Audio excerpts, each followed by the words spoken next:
Jadi saya akan menelpon ke ayah saya dan di saat saya mendengarkan suaranya itu saya kayak termotivasi bahwa rasa lelah itu cuma sesaat, tetapi masih banyak impian di depan yang harus saya gapai. Dari hal-hal ini tuh yang menjadi pelajaran besar juga buat saya Kak, karena menjatuhkannya itu bukan saling omong kayak sama teman-teman, tapi Catat ya. Nanti jadi credit scene ya, itu ya. Tolong editor. Wow, so powerful. Ada nggak sih hal-hal yang pengen secara personal gitu ya, kamu pengen share lagi gitu tentang sebenarnya gimana sih terkait akses pendidikan khususnya di wilayahmu?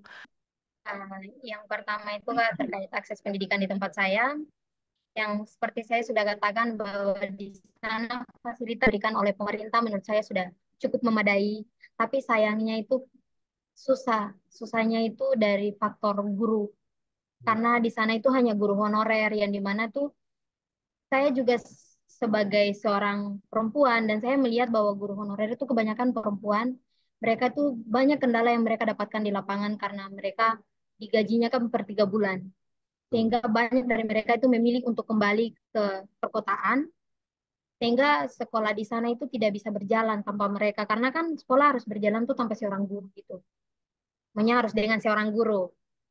Nah, sehingga kalau ini saya kasih tahu di SD saya, SD pertama saya yang kelas 1 kelas 2 itu, di situ guru-guru yang mengajar adalah ah, kakak-kakak yang mereka cuma sekolah, anak dari kampung itu yang sekolah cuma sampai SMA.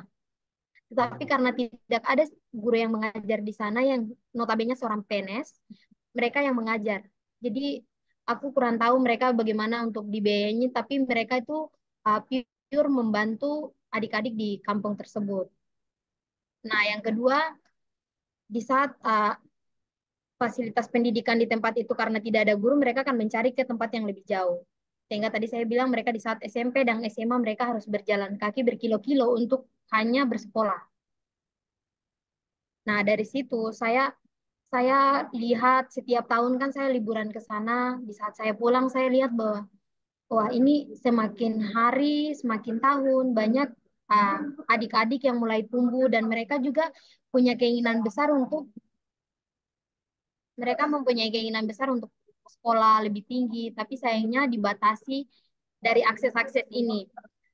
Nah, dari situ saya mendapat cerita dari ayah saya dan saya juga dengar dari adik-adik ini bahwa mereka tuh banyak dari SD yang mau melanjutkan ke SMP, banyak yang tidak tahu membaca karena kekurangan guru tersebut sehingga mereka tidak bisa uh, belajar maksimal di sekolah. Terus saya ini kepikiran bagaimana caranya nih agar adik-adik ini dapat bisa membaca dan mereka terus bersekolah, tidak harus berhenti di tengah jalan.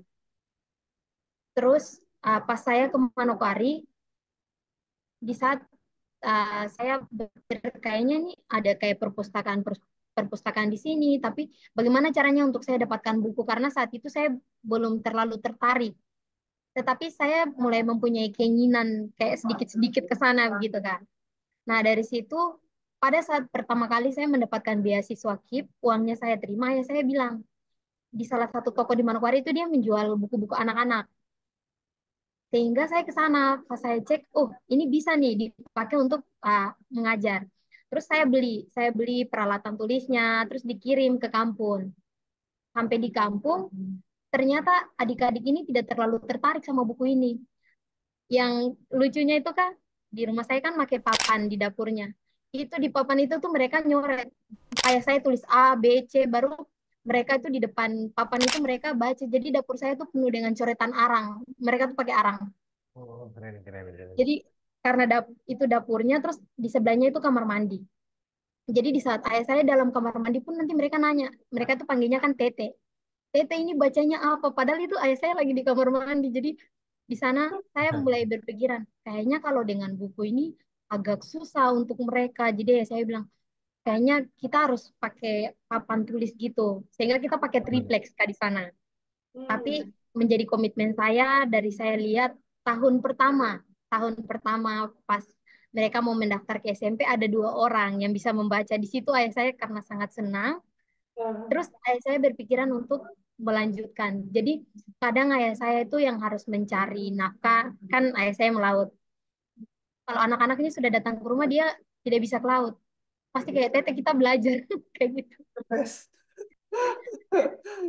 Makanya sampai sekarang ini saya berkomitmen terus sama ayah saya.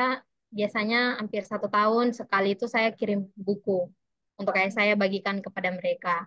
Dan sekarang saya juga sudah ketemu sama Kak Ella. Kak Ella kan mempunyai ruang baca. Di Betul, situ betul. Kak Ella juga sudah mulai mensupport saya untuk kayak nanti ke depannya bisa kerjasama membesarkan taman baca tersebut agar semua anak-anak di kampung situ bisa datang untuk membaca buku dan belajar di situ. Keren. Terlepas terlepas dari praktik baik, ini kan Ah, praktik ini nggak praktik baik lagi, ini the best ini praktiknya. iya. Tapi kan itu tanggung jawab pemerintah juga ini kepada pemerintah-pemerintah gitu kan, bahwa kualitas guru. Jadi kayak kalau yang disampaikan sih aku ngeliat gitu Mbak, guru itu jadi triple burden, nggak double burden lagi, bukan beban ganda lagi, tapi bebannya triple. Guru honorer, guru perempuan, istri kan domestik ya. Jadi itu memang harus diperhatikan juga ya. Kan tadi juga ada tentang bahas tentang perempuan-perempuan ya, gimana ini Betul. masih tentang cerita pengalaman kamu ya gitu sebagai perempuan. Sebenarnya gimana sih uh, dengan segala keterbatasan akses, kemudian keterbatasan karena adat istiadat terhadap perempuan yang juga tadi sempat kamu ceritain, gimana kalau perempuan sudah diikat ya udah pasti semuanya putus deh. Ya, ya, ya, ya. Sekolah selesai Impiannya. apa segala macam ya. Jadi kayak hidupnya udah akan diserahkan kepada calon suaminya gitu. Nah, tapi gimana sih sebenarnya situasi perempuan di sana gitu ya, ketika melihat kamu nih, yang akhirnya sudah memiliki pendidikan gitu ya, dan ayah kamu juga support gitu, untuk kamu bisa mendapatkan pendidikan yang tinggi. Nah, apakah itu ada dampak atau pengaruh nggak sih di lingkungan? Menginspirasi mereka nggak sih? Mereka Inspirasi. terinspirasi nggak sih gitu ya? Lingkungan kamu nggak sih, itu mendorong mereka nggak sih untuk juga, aku pengen deh seperti Kaneta gitu. Kalau untuk menginspirasi perempuan-perempuan di keluargaku sendiri ada salah satu adikku tuh dia yang harusnya tidak tidak pengen untuk melanjutkan kuliah karena melihat saya dia tuh sekarang kuliah. Terus di kampungku juga ada dan itu mereka kayak mereka itu ada 2 orang. Ini yang aku tahu kalau maksudnya mereka cerita kalau mereka tuh terinspirasi dari aku. Itu kan yang satunya itu dia lebih dari 6 bersaudara. Aku kurang tahu pastinya tapi intinya lebih dari 6. Dan dia itu satu-satunya perempuan di keluarga tersebut yang sekarang sedang berkuliah kan. Wah, Nah, mantap. terus yang satunya lagi itu dia anak perempuan satu-satunya dari saudaranya itu semua laki-laki. Jadi kayak mereka tuh berpikir bahwa tidak bisa melanjutkan kuliah. Tapi di saat ayah saya bercerita kepada mereka dan mereka bertemu saya, mereka mempunyai keinginan untuk berkuliah sehingga sekarang mereka sedang menjalani kuliah di Universitas Papua juga kan. Wah, keren, keren, Dan keren. nah, hal Terus itu membuat ketertarikan kepada adik-adik di tempat saya untuk tahun ini nanti bakalan ada yang mau masuk lagi, sehingga saya juga mengambil peran sebagai kakak. Saya biasanya itu memanggil mereka untuk membantu mereka masuk ke universitas dan mencarikan mereka beasiswa. Ngecariin juga, Mbak. Ngecariin juga. Nyariin merinding. juga. Kaneta, kita jauh tapi aku merinding Keren sih, keren. mendengarkan ceritamu. Apa yang kamu upayakan gitu ya, akhirnya Berdampak. memiliki dampak yang sangat besar gitu ya. Jadi kayak ternyata tuh menginspirasi adik-adik kamu, adik-adik khususnya adik-adik perempuan ya di wilayah atau di desa tempat kamu tinggal gitu. Ternyata sedang membangun support system atau ekosistem yang memang mendukung perempuan untuk mendapatkan pendidikan yang tinggi. Tapi nih aku mau nanya lagi, untuk sepengalaman Kak Neta, kalau di wilayah kamu sendiri nih, apakah eh, perempuan mendukung perempuan itu udah jadi satu apa ya, hal yang biasa terjadi di sana gitu? Atau masih ada nggak sih tantangan lagi? Ini kita nggak apa-apa deh ngomongin banyak tantangan ya Kak. Jadi biar teman-teman di luar sana Tahu tahu masalahnya bahwa banyak gitu ya. iya, Ya. perempuan tuh lapisan layer masalahnya tuh Nggak banyak satu gitu. dua, nggak Betul. tunggal, benar. Boleh sharing Kak, gimana? Jadi Kak, kalau sepengamatan aku, untuk saat ini di Papua itu untuk saling mendukung sesama perempuan ini lagi krisis. Hmm. Karena kenapa? Di saat ini banyak perempuan yang saling menjatuhkan bukan dari hal-hal yang kayak besar gitu Kak, tapi dari hal-hal kecil kayak mereka tuh bersaing untuk ke rambut, siapa yang rambutnya bagus, terus dari body mereka, yang sebenarnya tuh sebenarnya tidak perlu diperdebatkan warna kulit.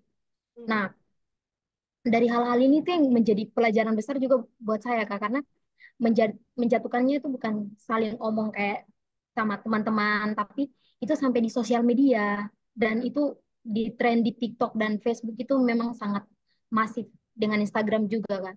Makanya saya tuh sekarang itu mengurangi main Instagram sama TikTok Kak, karena melihat hal-hal tersebut. Nah, ini kalau ke skala yang lebih tinggi lagi nih Kak, upaya apa sih yang udah kamu lakukan gitu ya untuk bisa mendorong pendidikan di Papua gitu, di Papua Barat atau bahkan di Papua yang Ya kamu Kak, lakukan? jadi kan saya tergabung juga dalam Pokja Pendidikan. Salah satunya kan di inisiasi sama Infit. Nah, Hmm. di Pokja Pendidikan itu kan Provinsi Papua Barat. Tapi walaupun saya yang saya perjuangkan dari Taman Baca ini kan masuknya Provinsi Papua, tapi di saat uh, kegiatan Pokja Pendidikan ini ada beberapa masukan yang saya juga bisa kasih kepada mereka. Melihat di Papua kan realitanya tidak jauh beda antara satu provinsi atau satu kabupaten atau kampung dengan yang lain kan.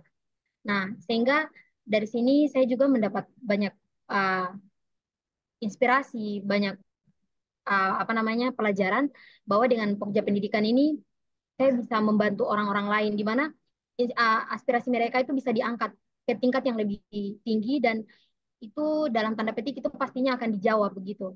Dijawab dengan beberapa program yang akan diinisiasi pada pemerintah.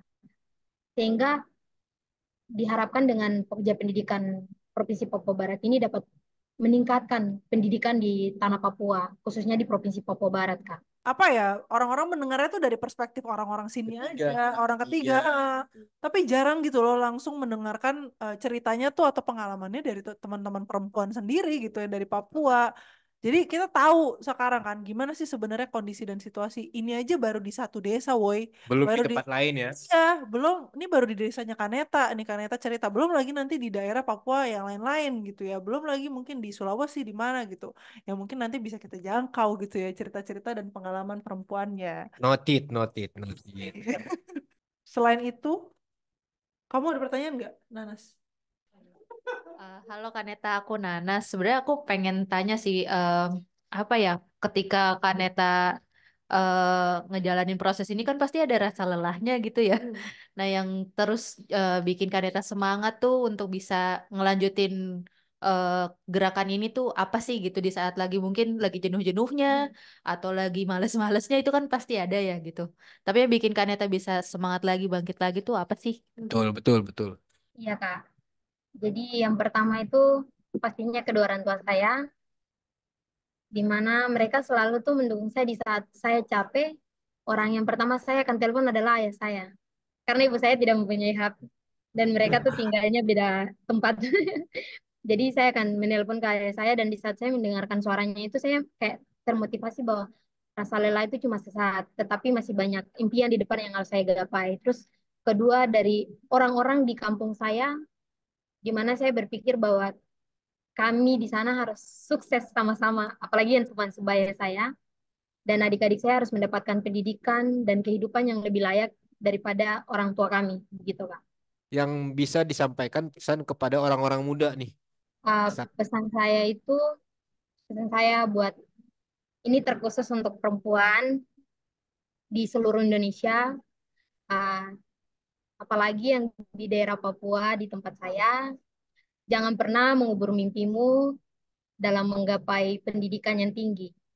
Mau S1, S2, bahkan sampai profesor hanya karena kamu perempuan, kamu seorang ibu, kamu seorang istri, atau karena kamu berasal dari tempat yang keterbatasan akses.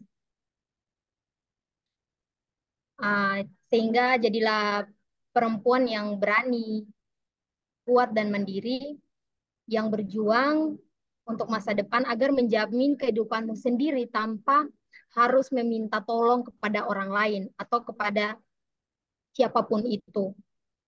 Jadi, ayo sekarang saatnya untuk kita berjuang untuk menggapai mimpi itu tanpa harus melihat keterbatasan yang berada di sekitar kita.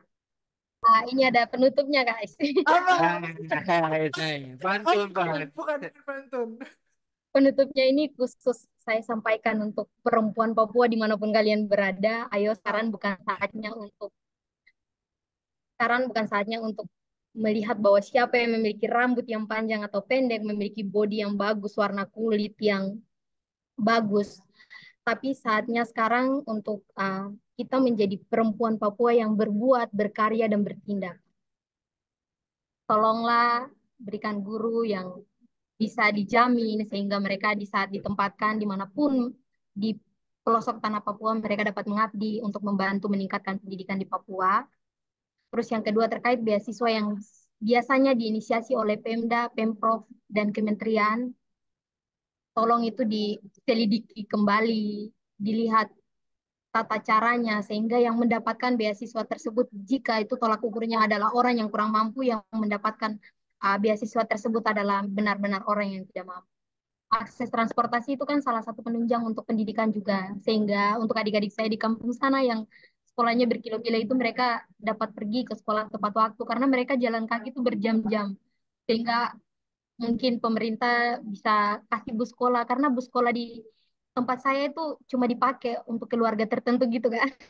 Oh, boleh di-spill nggak itu siapa? Jadi mungkin perlu disidak. Ini harus masuk ini ya, masuk. Karena itu tuh sebenarnya pengen apa sih, pengen apa yang mau dilakukan gitu. Harapan saya yang paling utama adalah sekarang saya pikirkan adalah saya harus selesai kuliah. Nggak salah. Saya pengen selesai kuliah di tahun ini dan Amin. selanjutnya saya tidak berpikir untuk harus kemana-mana, tapi saya pengen balik ke kampung saya. Untuk di sana saya dapat membantu ayah saya untuk membantu adik-adik di sana dalam hal menghitung, menulis, membaca. Terus juga di sana saya berkeinginan yang sekarang saya sudah mulai sama ayah saya tuh saya pengen menumbuhkan pertanian di tempat saya karena di sana kan untuk sayur mayur itu Nah, agak keren. susah sehingga saya mau balik ke sana itu intinya semua saya mau lakukan untuk kampung saya agar di sana pendidikannya dapat meningkat, terus taraf kehidupan di sana juga meningkat. Sehingga sekarang juga tuh salah satu yang sekarang lagi membanggakan untuk diri saya sendiri, Kak. Saya sedang membantu beberapa teman-teman saya untuk berjualan secara online jika ada mereka bawa ikan asin atau ikan dari kampung. Sehingga saya juga di sini tuh selain saya magang, saya lagi belajar bagaimana cara pemasaran sehingga di saat saya balik saya dapat uh, menerapkan hal itu di sana karena motivasi saya datang ke Surabaya untuk magang adalah saya mempelajari hal sebanyak mungkin yang jika saya balik ke sana saya bisa saya terapkan di sana. Keren. Balik loh Mbak, balik. So, thank you banget Kak Neta kehadirannya di podcast kita. Aku closing ya. Kalau bukan sekarang, kapan lagi? Kalau bukan kita orang, siapa lagi? Cukup sekian, terima kasih. Hai.